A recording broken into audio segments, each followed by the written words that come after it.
বিসমিল্লাহির রহমানির রহিম আলহামদুলিল্লাহি রাব্বিল আলামিন ওয়াস সালাতু ওয়াস সালামু আলা সাইয়্যিদিল মুরসালিন নবিয়িনা মুহাম্মদ ওয়া আলা আলিহি ওয়া সাহবিহি আজমাইন আম্মা বাদ আউযু বিল্লাহি মিনাশ শাইতানির রাজীম বিসমিল্লাহির রহমানির রহিম।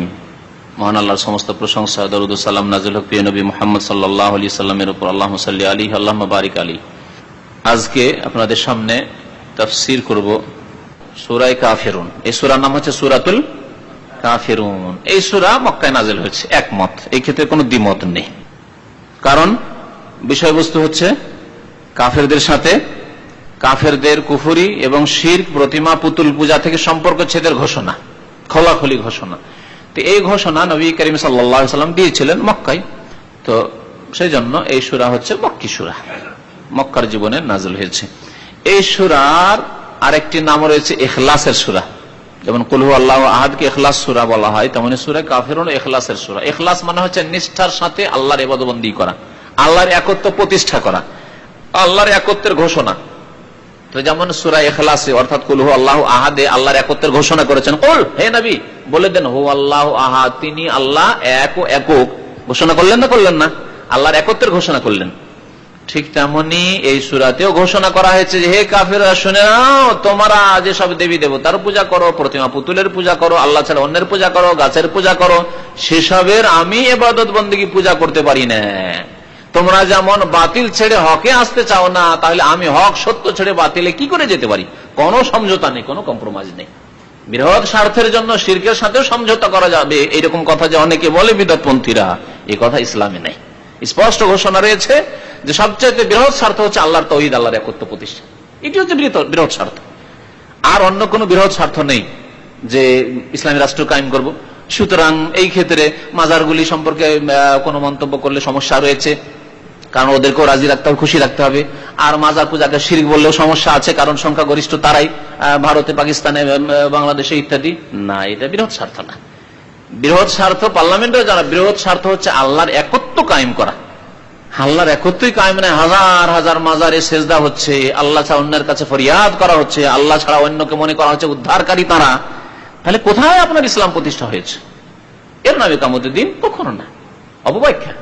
সুতরাং মনে রাখবেন যে সবচাইতে বড় বৃহৎ স্বার্থ হচ্ছে আল্লাহর সার্বিক ক্ষেত্রে, রুবুবিয়াত প্রভুত্বের ক্ষেত্রে, উলুহিয়াত ইবাদত বন্দেগীর ক্ষেত্রে, আল্লাহর নাম এবং গুণাবলীর ক্ষেত্রে আল্লাহর একত্ব প্রতিষ্ঠা করা, আল্লাহর তাওহীদ প্রতিষ্ঠা করা।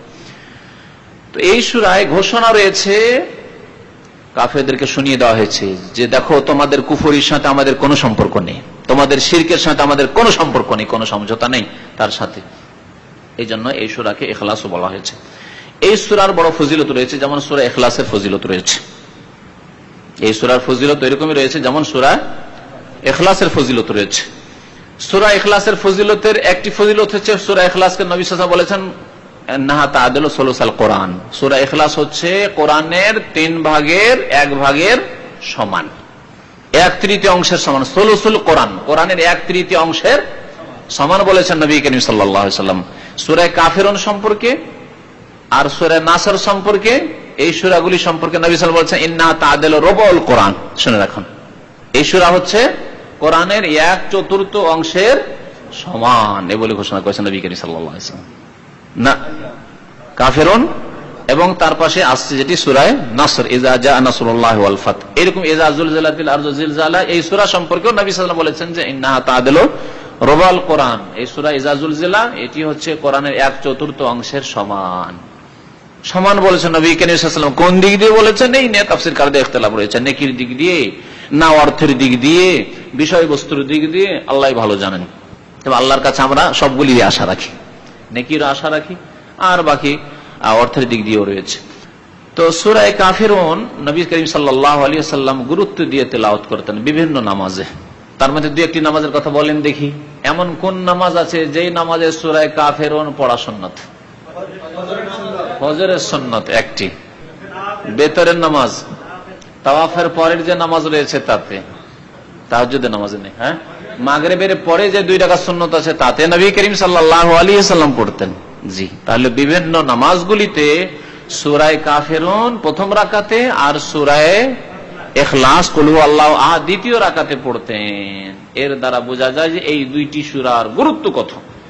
তাহলে আপনি যখন ফজর নামাজের জন্য জাগলেন আর সুন্নত শুরু করলেন, ঘোষণা করে দিলেন যে এই কাফেররা, সারা বিশ্বের কাফেররা, কুল ইয়া আইয়ুহাল কাফিরুন লা আ'বুদু মা তা'বুদুন। আবার পুনরাবৃত্তি করছি, প্রতিদিন বলছি যে তোমাদের কুফরির সাথে, শিরকের সাথে কোনো সমঝোতা নেই। কুল হু আল্লাহু আহাদ, আল্লাহ এক ঘোষণা করে দিলাম, ফজরে ঘোষণা করে দিলাম একবার।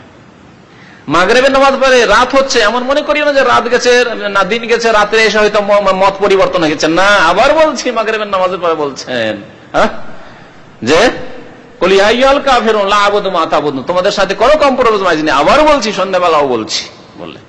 রাতে উঠলেন বা ঈশান নামাজের পরে বেতর পড়লেন, তাহাজ্জুদ পড়লে তাহাজ্জুদের পরে, তখনও ঘোষণা করছে, রাত শেষ হতে যাচ্ছে, আবার বলছি কুল ইয়া আইয়ুহাল কাফিরুন লা আ'বুদু মা তা'বুদুন, কুল হু আল্লাহু আহাদ লাম ইয়ালিদ ওয়া লাম ইউলাদ ওয়া লাম ইয়াকুল লাহু কুফুয়ান আহাদ। এই হিকমতের জন্য নবী করিম সাল্লাল্লাহু আলাইহি সাল্লাম সূরা ইখলাস এবং সূরা কাফিরুন এই নামাজগুলিতে পাঠ করতেন। তাওয়াফ করলেন, তাওয়াফের জায়গায় কাফেরদেরকে যেন বলছেন, হে কাফের, প্রাচীন যুগের কাফের, এখন কারো সারা বিশ্বের কাফের, জেনে নাও এখানে তোমরা আল্লাহর ঘরে, আল্লাহর পবিত্র ঘর, যেখানে তৌহিদ প্রতিষ্ঠার জন্য ইব্রাহিম খলিলুল্লাহ ঘর তৈরি করেছে, এখানেও 360টি মূর্তি দিয়ে ভর্তি করে দিয়েছিলে। ঘোষণা করছি তোমাদের সাথে কোনো সমঝোতা নেই, কম্প্রোমাইজ নেই। কুল ইয়া আইয়ুহাল কাফিরুন লা আ'বুদু মা তা'বুদুন, কাবার কাছে গিয়ে বলছি। তো এখন তাফসীরের দিকে আসি।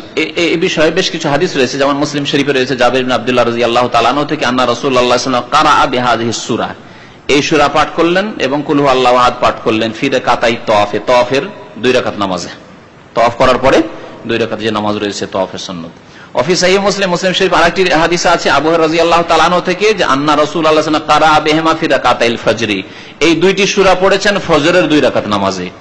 ওয়ারাওয়াল ইমাম আহমদ, ইমাম আহমদ রাহমাতুল্লাহি আলাইহি বর্ণনা করেছেন আব্দুল্লাহ বিন ওমর রাদিয়াল্লাহু তাআলা আনহুমা থেকে, আন্না রাসূলুল্লাহ সাল্লাল্লাহু আলাইহি ওয়াসাল্লাম কারাআ ফি রাকাতাইনি ক্বাবলাল ফজরি, ফজরের আগের 2 রাকাতও পড়েছেন, ওয়া রাকাতাইনি বাদাল মাগরিবে, মাগরিবের পরের যে 2 রাকাত সুন্নাত রয়েছে তাতেও এই 2টি সূরা পড়েছেন। কতবার? বহুবার দেখেছি, বিজআম ওয়া 20 মাররাহ, 20-এর অধিকবার, 20-এর অধিকবার, অর্থাৎ 24 বার বা 25 বার, যেমন অন্য হাদিসে রয়েছে 24 বা 25 বার। মুসনাদ আহমদের আরেকটি হাদিসে রয়েছে, ইবনে ওমর রাদিয়াল্লাহু তাআলা আনহু বর্ণনা করেছেন, রামাতুন নবী সাল্লাল্লাহু আলাইহি ওয়াসাল্লাম 24 মাররা আও 25 মাররা, আমি নবী করিম সাল্লাল্লাহু আলাইহি ওয়াসাল্লামকে দেখেছি 24 বার অথবা 25 বার ইয়াকরাউ ফি রাকাতাইনি ক্বাবলাল ফজরে, ফজরের আগের 2 রাকাত সুন্নাত নামাজে, ওয়া রাকাতাইনি বাদাল মাগরিব, মাগরিবের পরের 2 রাকাত নামাজে পড়তে বিকুল ইয়া আইয়ুহাল কাফিরুন ওয়া কুল হু আল্লাহু আহাদ। এই মর্মে বহু হাদিস রয়েছে। এখন তাফসীর দেখা যাক আল্লাহ পাক কি বলেন। কুল ইয়া আইয়ুহাল কাফিরুন, কুল মানে বলে দেন, বলুন, হে নবী বলে দিন, মানে ঘোষণা করে দেন, এলান করে দেন, জানিয়ে দেন। আল্লাহ পাক রব্বুল আলামিনের এই হচ্ছে বাকভঙ্গিমা। কোরআনে কারীম বহু জায়গায় আল্লাহ নবীকে সম্বোধন করে বলা হয়েছে, হ্যাঁ, কুল ইয়া আইয়ুহান নাস ইন্নী রাসূলুল্লাহি ইলাইকুম জামিয়া, কুল ইয়া আইয়ুহাল কাফিরুন, কুল হু আল্লাহু আহাদ, কুল আউযু বিরাব্বিল ফালাক, হ্যাঁ, কুল আউযু বিরাব্বিন নাস, কুল, কুল, বহু জায়গায় কুল রয়েছে।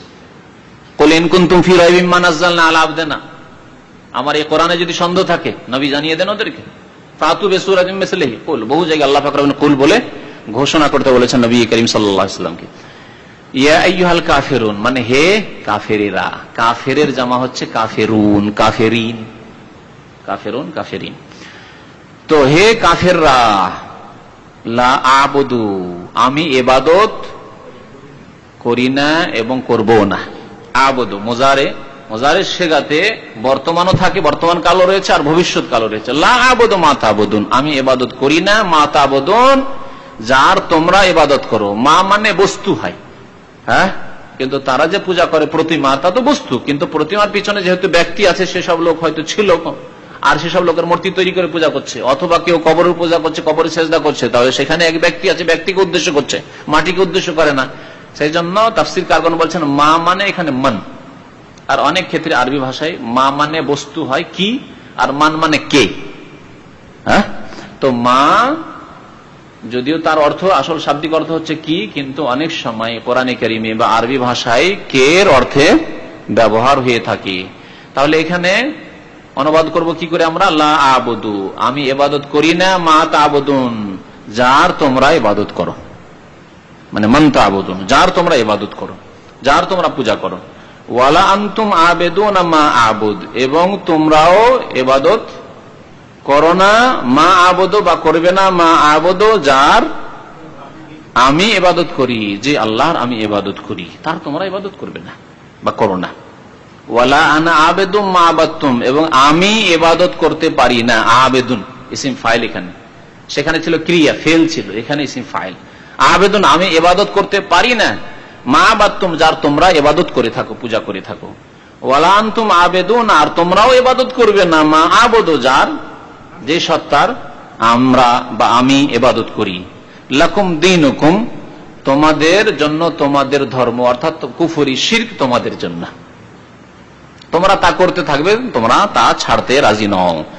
ওয়ালিয়া দিন, এবং আমার জন্য আমার দিন, আমার ধর্ম, অর্থাৎ আমার জন্য হচ্ছে ইসলাম, যে ইসলাম আমি পছন্দ করেছি, আর তোমরা তা পছন্দ করনি, তোমরা কুপুরিকে পছন্দ করেছো, শিরকে পছন্দ করেছো। তরজমা তো সংক্ষেপে করে দিলাম, কিন্তু এখানে আল্লাহ পাক রব্বুল আলামিন কয়বার করে এই কথাগুলি বলেছেন, নবীকে বলতে বলেছেন, লা আবুদু মা তা'বুদুন ওয়ালা আনতুম আবেদুনা মা'বুদ, একবার হইল যে আমি, তোমরা যার পূজা করো তার আমি ইবাদত করতে পারি না, পূজা করতে পারি না। ওয়ালা আনতুম আবেদুনা মা'বুদ, এবং যেই সত্তার, যেই জাতে পাক আল্লাহ আমি ইবাদত বন্দী করি তার তোমরা ইবাদত বন্দী করবে না, এ হলো। তারপরে আবার ওই কথাই বলছেন আল্লাহ পাক, ওয়ালা আনা আবেদু মা আবাদতুম ওয়ালা আনতুম আবেদুনা মা'বুদ, একই কথাই না, একই কথা। তো আল্লাহ পাক দুইবার করে একটি কথা কেন বললেন, এর তাফসীর কি, এর ব্যাখ্যা কি, বিশ্লেষণ কি, এই সম্পর্কে কয়েকটি মত আছে। একটি মত হচ্ছে কথাকে প্রকট করার জন্য, অকাট্য করার জন্য, তাকিদ যেটাকে বলা হয়, তাকিদের জন্য। আমরা যেমন অনেক সময় কোন কথাকে শক্ত করে বলার জন্য বলি, হ্যাঁ করব না, বলছি করবই না, কখনো হইতে পারে না। দেখেন ভাষা হয়তো একটু পরিবর্তন করছেন, অনেক সময় পরিবর্তন করছেন না, হ্যাঁ হবেই হবে, হবে বললি তো হইতো, হবেই হবে, তাকিদ হলো না। তো তাকিদের জন্য আমরা বলে থাকি। তো একটি মত হচ্ছে কিছু তাফসীরকারদের যে তাকিদের জন্য আল্লাহ বলেছেন। তবে কোরআনে কারীম মনে রাখবেন, শুধু শুধু তাকিদের জন্য, শুধু শুধু কথাকে মজবুত করার জন্য, বলিষ্ঠ করার জন্য আল্লাহ পাক একই কথাকে বারবার ফিরিয়ে নিয়ে আসেননি। যেখানে কোনো কথা বারবার ফিরিয়ে নিয়েছেন সেখানে প্রত্যেকবার ভিন্ন ভিন্ন উদ্দেশ্য রয়েছে। যেমন কোন সূরায় বারবার ফিরিয়ে নিয়ে আসা হয়েছে একটি আয়াতকে, বলতে পারেন? সূরা আর রহমানে, ফাবিআইয়ি আলাই রাব্বিকুমা তুকাজ্জিবান, ফাবিআইয়ি আলাই রাব্বিকুমা তুকাজ্জিবান, ফিরে আসছে। একটা নিয়ামতের কথা আল্লাহ বলেছেন, তারপর আবার ফাবিআইয়ি আলাই রাব্বিকুমা তুকাজ্জিবান, তাই না? আচ্ছা, আর কোন সূরায়? হ্যাঁ, সূরাতুল কিয়ামতে আছে, ওয়াইলুন ইয়াওমাইযিন লিল মুকাজ্জিবিন, ওয়াইলুন ইয়াওমাইযিন লিল মুকাজ্জিবিন, বারবার করে। হ্যাঁ, মিথ্যা প্রতিপন্নকারীদের জন্য সেই দিন দুর্ভোগ রয়েছে, দুর্ভোগ রয়েছে, বারবার করে আল্লাহ ফিরিয়েছেন। তো এখানে কি আল্লাহ এমনিতে বারবার করে ফিরিয়ে নিয়ে আসছেন? একটা কথা বারবার বললে তার অলংকার থাকে না, তাহলে কোরআনে কি অলংকার নেই? সবচেয়ে বেশি অলংকার কোরআনুল কারীমে রয়েছে। এই জন্যই মনে রাখবেন যে আল্লাহ পাক প্রত্যেকটি যে রিপিট নিয়ে এসছেন, প্রত্যেকবার যে ফাবিআইয়ি আলাই রাব্বিকুমা তুকাজ্জিবান বলেছেন, তার আগে একটি নিয়ামতের কথা বলেছেন, একটি আল্লাহর অনুগ্রহের কথা বলেছেন, আবার আরেকটি নতুন অনুগ্রহের কথা বলেছেন, নিয়ামতের কথা, অন্য নিয়ামতের কথা বলেছেন, তারপরে আল্লাহ বলেছেন ফাবিআইয়ি আলাই রাব্বিকুমা তুকাজ্জিবান। একটি বিষয় আল্লাহ বলেছেন সূরা কিয়ামতে, তারপরে বলেছেন ওয়াইলুন ইয়াওমাইযিন লিল মুকাজ্জিবিন, যারা মিথ্যা প্রতিপন্নকারী তাদের জন্য দুর্ভোগ রয়েছে। আরেকটি বিষয়ের কথা আল্লাহ উল্লেখ করেছেন, তারপরে আল্লাহ বলেছেন ওয়াইলুন ইয়াওমাইযিন লিল মুকাজ্জিবিন। এইরকম মিথ্যা প্রতিপন্নকারী, মিথ্যুকদের জন্য, যারা মিথ্যা মনে করে তাদের জন্য দুর্ভোগ রয়েছে। তাহলে উদ্দেশ্য ছাড়া, উদ্দেশ্যবিহীন আল্লাহ পাক কোন জায়গায় তাকরার, রিপিট নিয়ে আসেননি কোরআনুল কারীমে। এখানেও সূরা কাফিরুন উদ্দেশ্য ছাড়া আল্লাহ পাক রিপিট নিয়ে আসেননি। তাই আরেকটি মত হচ্ছে যে আল্লাহ পাক যে এখানে দুইবার করে নবী সাল্লাল্লাহু আলাইহি ওয়াসাল্লামকে বলতে বলেছেন লা আবুদু মা তা'বুদুন ওয়ালা আনতুম আবুদুনা মা ওয়ালা আনা আবুদু মা আবাদতুম, এর উদ্দেশ্য হচ্ছে একটা হচ্ছে বর্তমান, আরেকটি হচ্ছে ভবিষ্যৎ। কেউ কেউ এরকম বলেছেন। অর্থাৎ প্রথম দুটি আয়াত আছে লা আবুদু মা তা'বুদুন, মানে যে আপনারা অর্থ করলেন, কি বললেন? আমি ইবাদত করি না, বর্তমানকে বোঝানো হয়েছে। যার তোমরা ইবাদত করো তার ইবাদত আমি করি, বর্তমানে করি না। আর আগের আয়াতে যে ওয়ালা আনা আবেদুন, আগামীতেও, কারণ ইসিম ফাইল আগামীর জন্য সাধারণত হয়। ওয়ালা আনা আবেদু মা আবাদতুম, তোমরা যে সবের ইবাদত করো, পূজা করো, তার আমি ভবিষ্যতেও ইবাদত করব না, এখনো করি না, আর আগামীতে কোনো সময় এই আশা রাখিও না। তাহলে আগের দুটি আয়াত হয়ে গেল বর্তমানের জন্য, আর পরের দুটি আয়াত হয়ে গেল ভবিষ্যতের জন্য। এই তাফসীর কেউ কেউ করেছেন, কিন্তু এই তাফসীরের উপরেও কেউ কেউ আপত্তি করেছেন। যে আগামীর জন্য যে এরকম বলবেন যে তোমরাও করতে পারো না, তাহলে অর্থ কি হবে? ওয়ালা আনতুম আবিদুনা মা আবুদ, যেই আল্লাহর আমি ইবাদত করি তার তোমরা আগামীতে ইবাদত তোমরাও করবে না। তাহলে যারা মুসলমান হইল পরে কথা উল্টো হয়ে যায় না? অনেকে তো মুসলমান হয়েছে এই সূরা নাযিল হওয়ার পরে, কি মুসলমান হয়নি? তাহলে কি করে ঠিক হচ্ছে এই অর্থ করা যে এটা ভবিষ্যতের জন্য, যে ভবিষ্যৎ তোমরাও করবে না? উত্তর দেওয়া যেতে পারে এরকম যে আল্লাহ যাদের সম্পর্কে জেনে নিয়েছেন যে তারা ঈমান নিয়ে আসবে না, কিন্তু তো অনেকে তো ঈমান নিয়ে এসেছে। এই এতরাজ এর উপরে আসছে, সেজন্য ইমাম ইবনে তাইমিয়া রাহমাতুল্লাহ আলাইহি আরেকটি অর্থ করেছেন। সেই অর্থটি হচ্ছে যে প্রথম আয়াতে বর্তমান অবস্থা বর্ণনা করা হয়েছে, হ্যাঁ, যে ইবাদত করি না এবং করব না। লা আবুদু মা তা'বুদুন, যার তোমরা ইবাদত করো তার আমি ইবাদত করি না এবং করব না। কিন্তু আগের আয়াতে যে বলা হয়েছে ওয়ালা আনা আবেদু মা আবাদতুম, তার অর্থ ওই একই রকমের অর্থ করব না। তিনি বলছেন যে আগেরটি হচ্ছে কর্ম, করি না বলে কর্মের কথা অস্বীকার করলাম, কর্মকে না করলাম। আর পরের আয়াতগুলির অর্থ হচ্ছে যে এগুলি আমরা কবুল করি না, এর উপর আমরা সন্তুষ্ট নই, রাজি নই এর উপর। তাহলে কি অর্থ হবে? ওয়ালা আনা আবেদু মা আবাদতুম, তোমরা যেসবের ইবাদত করো, পূজা করো, তার ইবাদত আমরা গ্রহণ করতে পারি না এবং এর উপর সন্তুষ্ট নই। ওয়ালা আনতুম আবিদুনা মা আবুদ, এবং যার ইবাদত আমি করি অর্থাৎ আল্লাহ পাকের, তার ইবাদত তোমরাও কবুল করো না এখন এবং পছন্দ করো না। বর্তমানের কথা বয়ান করা হচ্ছে, ভবিষ্যতের কথা নাই। এই অর্থ করা হয়েছে। এছাড়াও কিছু কথা এই সম্পর্কে বলা হয়েছে, এতটাই আশা করি এই সম্পর্কে যথেষ্ট। আরেকটি বিষয় রয়েছে এখানে জানা, সেটা হচ্ছে যে লাকুম দীনুকুম ওয়ালিয়া দীন। এটা আমাদের দেশের রাজনৈতিক নেতারা খুব পেশ করে, যার যার ধর্ম নিয়ে থাকো, তোমার জন্য তোমার ধর্ম, আমার জন্য আমার ধর্ম। তো উদ্দেশ্য কি এটা? না, উদ্দেশ্য হচ্ছে যে ধর্মের ক্ষেত্রে, দিনের ক্ষেত্রে জবরদস্তি নেই, জবরদস্তি কাউকে মুসলমান বানাবো না। কিন্তু তার মানে এই নয় যে তাকে সত্য ভালো পথ দেখাবো না। সত্য পথ অবশ্যই দেখো, ইসলামের দাওয়াত অবশ্যই দেবো, যা ফরজ করেছেন আল্লাহ পাক আমাদেরকে পৌঁছাতে হবে। কাফেরের ঘরে ইসলামের দাওয়াত, এই শান্তি পৌঁছাতে হবে, সে শান্তি জানে না।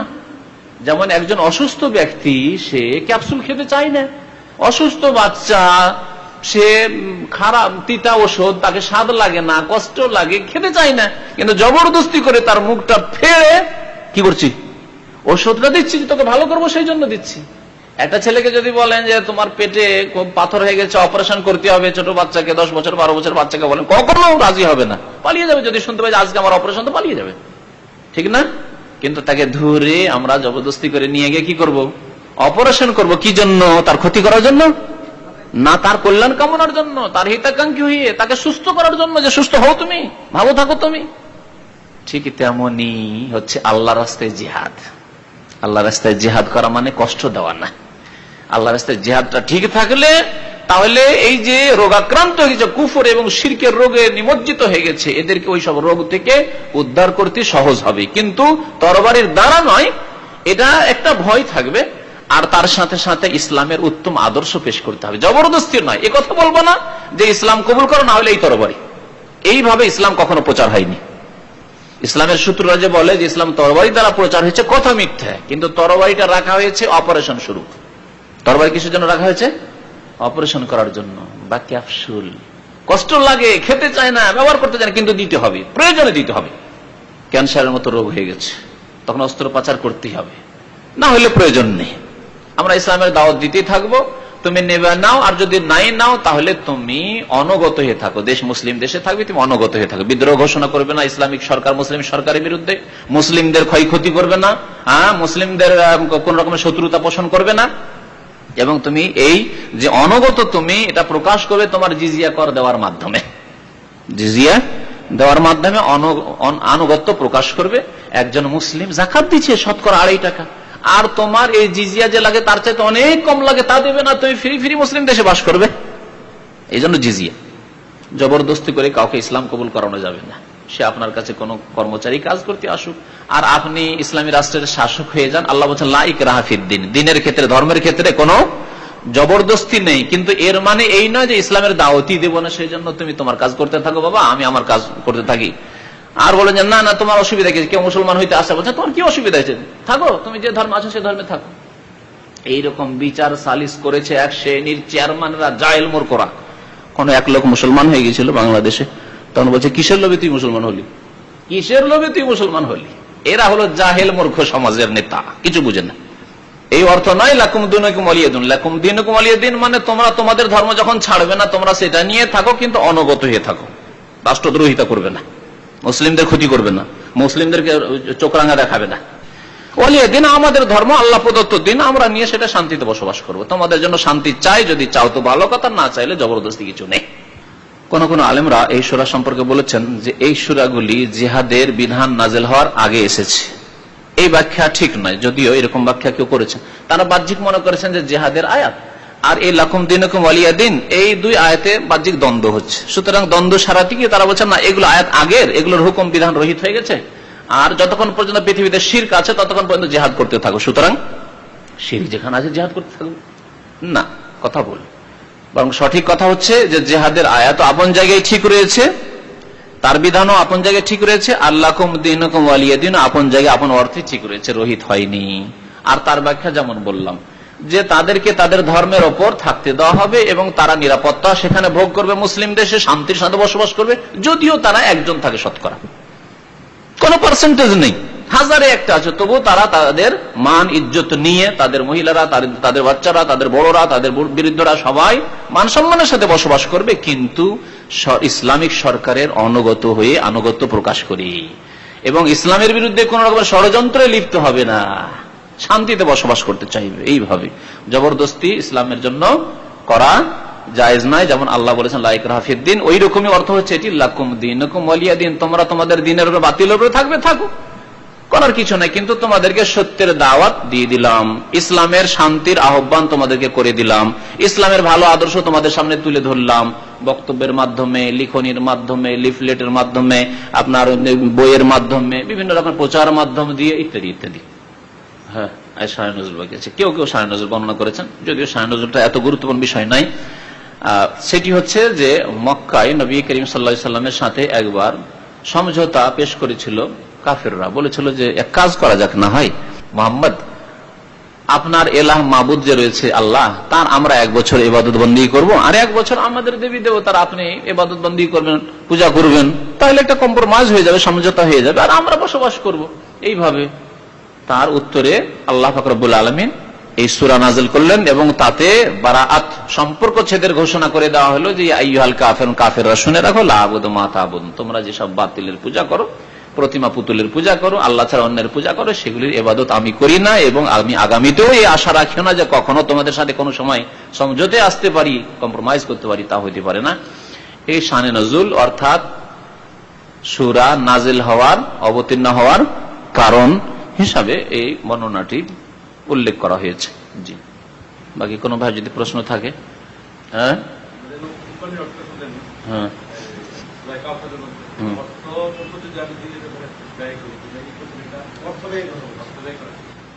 অনহার মানে, অনহার মানে অর্থ ব্যয় করা, অনহার মানে জবাই করা, আসলে জবাই করা, জবাই করা। সুতরাং জবাই করার মধ্যে সবচাইতে উত্তম জবাই হচ্ছে আল্লাহর জন্য কুরবানি করা, কারণ ওটা হচ্ছে নেকির জন্য, যেটা আপনি কুরবানি করছেন সেই জবাইটা একমাত্র খালেস আল্লাহর ইবাদত হিসেবে জবাই করছেন।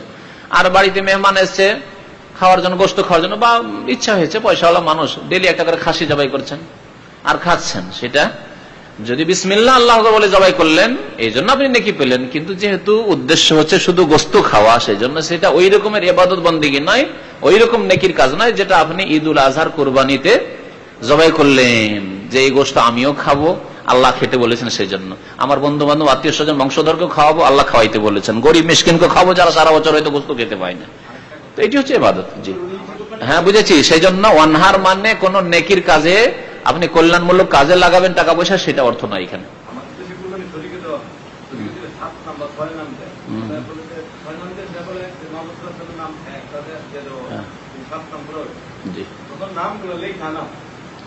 দিয়ে পড়ে শোনা হয়, পড়ে উল্লেখ করা হয়, তারপর আল্লাহুম্মা তাকাব্বাল হাযা মিন ফুলানিন ওয়া ফুলানিন আব্দুল্লাহ আব্দুর রহমান আর অমুক তমুক করে তখন জবাই করা হয়। হ্যাঁ, নাম যদি উল্লেখ করে অসুবিধা নাই, যে এদের জন্য আল্লাহ নিয়ত করছি, যে এই 7 জনের জন্য নিয়ত করছি। তবে নবী সাল্লাল্লাহু আলাইহি ওয়াসাল্লামের নামে কুরবানি দেওয়া এটি সুন্নত তরিকা নয়, নবী সাল্লাল্লাহু আলাইহি ওয়াসাল্লামের জন্য কুরবানি দেওয়া এটি সুন্নত তরিকা নয়। ভালো করে মশলাটি বুঝেন। কেউ যদি দেয় তো জায়েজ রয়েছে, কেউ দেয় যদি তো জায়েজ রয়েছে, কিন্তু সাহাবায়ে কেরামরা এরকম করতেন না যে নিজের নামে একটা কুরবানি দিচ্ছি আর একটা আল্লাহর নবীর নামে কুরবানি দিই। কেন করতেন না? কারণ তারা দিন সম্পর্কে আপনার চাইতে আমার চাইতে বেশি বুঝতেন। কি বুঝতেন? যে আপনি আমি যে কোনো আমল করছি তার এক ভাগ অটোমেটিক রাসূলুল্লাহ সাল্লাল্লাহু আলাইহি ওয়াসাল্লাম পাচ্ছেন। এখন এশার নামাজ পড়ে এলাম, আমি নামাজ পড়ার ফল পেলাম, নেকি পেলাম। রাসূলুল্লাহ আমাকে যে হেদায়েত করেছেন তার মাধ্যমে আমি হেদায়েত হয়েছি, সেই জন্য তিনি এক ভাগ পেলেন, এশার নামাজের সওয়াব পেলেন। যতগুলি মুসলমান, কোটি কোটি মুসলমান প্রতিদিন নামাজ পড়ছে, রাসূলুল্লাহ সাল্লাল্লাহু আলাইহি ওয়াসাল্লাম প্রত্যেকের নামাজের একটা করে ভাগ অবশ্যই পাচ্ছেন। বুঝতে পারলেন না? পারলেন না? এমনকি যে দিনের কথা বলছি আর শুনছি, আল্লাহর পরে কার অবদান রয়েছে? ইহসান রয়েছে রাসূলুল্লাহ সাল্লাল্লাহু আলাইহি ওয়াসাল্লামের। তিনি যদি আমাদেরকে এই সৎ পথ না দেখাতেন, আমাদের মাঝে কোরআনুল কারীম না ছেড়ে যেতেন, এর প্রচার না করতেন, এইসব আমি ঝামেলা যেতে পারবো, তাহলে কি আমাদের কাছে পৌঁছিত? আবু জাহাল, আবু লাহাব ওখানে নিভিয়ে রেখে দিত এই আল্লাহর নূরকে। ইউরিদুনা লিইউতফিউ নূরাল্লাহি বিআফওয়াহিহিম, তারা ফু দিয়ে তো নিভিয়ে দিতে চেয়েছিল। যদি সেখানে নিভিয়ে যেত তাহলে আমরা সুদূর বাংলাদেশ, ভারত থেকে হেদায়েত পেতাম। তাহলে হেদায়েত পেলাম রাসূলুল্লাহ সাল্লাল্লাহু আলাইহি ওয়াসাল্লামের মেহনত পরিশ্রমের মাধ্যমে। সুতরাং আমরা যে দিনের কথা বলছি বা শুনছি এরও একটা নেকি, যেমন আমরা নেকি পাচ্ছি তেমনি রাসূলুল্লাহ সাল্লাল্লাহু আলাইহি ওয়াসাল্লাম পাচ্ছেন। আপনাকে কুরবানি কে শিখালেন? রাসূলুল্লাহ সাল্লাল্লাহু আলাইহি ওয়াসাল্লাম। সুতরাং আপনারা যে 7 ভাগে 7 জন কুরবানি দিলেন, আল্লাহ রাসূল একটি না 7টি কুরবানি নেকি পেয়ে গেলেন। বুঝতে পারলেন? সুতরাং নবীর জন্য আবার আলাদা করে আরেকটা ভাগ, এটি সুন্নত তরিকা নয়। তবে একটা আম কায়দার মধ্যে আছে যে আপনি যেটা ধর্মীয় নীতিমালা, সেটা হচ্ছে আপনি যদি কারো নামে, যে আমি দান করলাম, আমি এই 10 টাকা আমার আব্বার নামে দান করলাম, পাবে না? পাবে না? তাহলে আপনার আব্বা যদি পায় তো আল্লাহ রসুল কেন পাবেন না? আপনি যদি নিজের জন্য না রেখে মনে করেন যে আমি একটা কুরবানি আল্লাহর নবীর নামে দিলাম, এই নেকিটা আল্লাহর নবী পাবেন, অবশ্যই পাবেন। কিন্তু আল্লাহর নবী সাল্লাল্লাহু আলাইহি ওয়াসাল্লামের নেকির বেশি প্রয়োজন না আপনার বেশি প্রয়োজন? উত্তর দেন, যেটা জিজ্ঞেস করছি। আপনার প্রয়োজন। আপনার বাবার বেশি প্রয়োজন না রাসূলুল্লাহর বেশি প্রয়োজন? তাহলে যদি একটা কুরবানি, তারপরে আপনার বাবা আপনাকে যদি ভালো শিক্ষা দিয়ে থাকে তাহলে আপনার এর থেকে একটা ভাগ পাবে, কিন্তু এটাও মনে রাখবেন, কারণ উনিও শিক্ষা দিয়েছেন, আপনাকে আদর্শ একটা ছেলে গড়ে দিয়েছেন।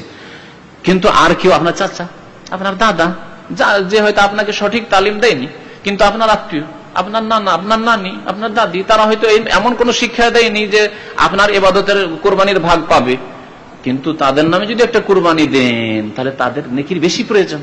হয়তো একটা নেকির জন্য ওরা আযাবে ভুগছে, কিন্তু রাসূলুল্লাহ সাল্লাল্লাহু আলাইহি ওয়াসাল্লামের আপনার নেকি কুরবানির কোনো প্রয়োজন নেই। সুতরাং তাদের জন্য করা বেশি ভালো ছিল। তার সাথে আর একটি মশলা মনে রাখবেন, মৃত ব্যক্তির নামে কুরবানি হচ্ছে সাদকা। মৃত ব্যক্তির নামে কুরবানি হচ্ছে সাদকা। সুতরাং মৃত ব্যক্তির নামে যে ভাগটা দিলেন, এমনকি রাসূলুল্লাহ সাল্লাল্লাহু আলাইহি ওয়াসাল্লামের নামেও যে ভাগ দিলেন, সেটা খাওয়া আপনার জন্য উচিত নয়, সেটা গরীব মিসকিনকে দান করে দিতে হবে। কারণ এই কথাটি অযৌক্তিক যে পেটে ভরবেন আপনি গোশত আর তারপরে নেকি নেবেন, এটা কেমন কথা হইল ভাই? গরীব মিসকিন পেটে ভরবে, তাদের পেটে যাবে, খাবে, তাহলে না নেকি হবে? কথা বোঝার চেষ্টা করবেন। সেই জন্য উলামায়ে কেরাম বলেছেন যে মৃত ব্যক্তির নামে, যে কোনো মৃত ব্যক্তি, আপনার বাবা ইন্তেকাল করেছে, দাদা ইন্তেকাল করেছে, আর কোন মুসলিম ভাই ইন্তেকাল করেছে, কোন মৃত ব্যক্তির নামে যদি আপনি কোরবানি দেন, সেই গোশত আপনি খাবেন না, বরং দান করে দেবেন সাদকা, তাহলেই নেকি পাবে। আর খাবেন আপনি আর নেকি আবার নিতে চান, এই অযৌক্তিক কথা। বুঝতে পেরেছেন? তবে জীবিত ব্যক্তি, আপনি জীবিত ব্যক্তি, আপনার কুরবানি আল্লাহ রাসূল যেহেতু খেতে বলেছেন, আল্লাহ কোরআনে বলেছেন ফাকুলু মিনহা, তুমিও খাও, এবং ওয়াতিমুল বায়সাল ফাকির, ফকির মিসকিনকেও খাও, সেটা খাবে। কিন্তু মৃত ব্যক্তির জন্য যেটা কুরবানি দিলেন সেটা একমাত্র নিছক সাদাকা, সুতরাং সেটা দান করে দিতে হবে। আমরা আমাদের ভাইদেরকে বলি এই মাসলায় ফতোয়ায় যে যদি আপনি কুরবানি মৃত ব্যক্তির নামে দেন তাহলে পুরো গোশতটা দান করে দেন। ভাই ইখলাস, আপনি যখন নেকি পৌঁছাইতে চাইছেন তো গোশত খাওয়ার কেন লোভ? গোশত খাওয়ার কেন লোভ? দান করে দেন।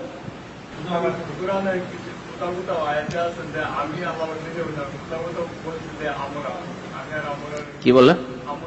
হ্যাঁ হ্যাঁ, আল্লাহ পাক, হ্যাঁ, যারা আজকাল যারা রাজনৈতিক টার্ম বুঝে তাদেরকে আর বুঝাবার প্রয়োজন নেই। আজকাল রাজারা, বাদশারা, রাষ্ট্রপতিরা যে কোনো ঘোষণা করে তখন বলছে আমরা এই সিদ্ধান্ত নিয়েছি, আমি এই সিদ্ধান্ত নিয়েছি, বলে না। বাংলাদেশের রাষ্ট্রপতি যখন ঘোষণা করবে, রাষ্ট্রপতির ভাষণ, আমরা দেশে এই করতে চাই, আমি এই করতে চাই, কথা বলে না, সম্মানের জন্য, সম্মানার্থে। এইরকম আল্লাহ বলছেন নাহনু নাযালনাল কুরআনা ইন্না আনজালনাহু ফি লাইলাতুল কদর, বাদশাহ এখানে যখন বাদশাহ আব্দুল্লাহ ঘোষণা করে নাহনু মালিকুল মামলাকাতুল আরাবিয়াতিস সৌদিয়া, আমরা সৌদি আরবের বাদশাহ কথা বলছি, আমরা বলে, এটা হচ্ছে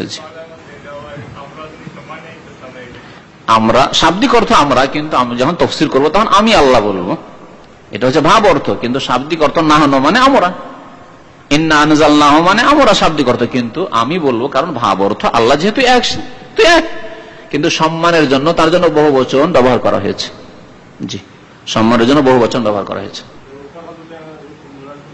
হ্যাঁ, কথা ঠিকই, প্রশ্ন ভালো। অবশ্য রাসূলুল্লাহ সাল্লাল্লাহু আলাইহি ওয়াসাল্লাম শিখাতেন, রাসূলুল্লাহ সাল্লাল্লাহু আলাইহি ওয়াসাল্লাম শুধু নিজে পড়তেন এই কথা নেই, সাহাবায়ে কেরামকে শিখাতেন, তোমরা যখন ফজরের সুন্নাত পড়বে তাতে এগুলি পড়বে, নামাজ শিখাতেন, যখন তোমরা বেতর পড়বে তখন এইগুলো পড়বে, যখন তাওয়াফের 2 রাকাত নামাজ পড়বে তখন এই সূরাগুলি পড়বে। নবী সাল্লাল্লাহু আলাইহি ওয়াসাল্লাম শিক্ষা দিতেন, তালিম দিতেন, সেখান থেকে শিখেছেন।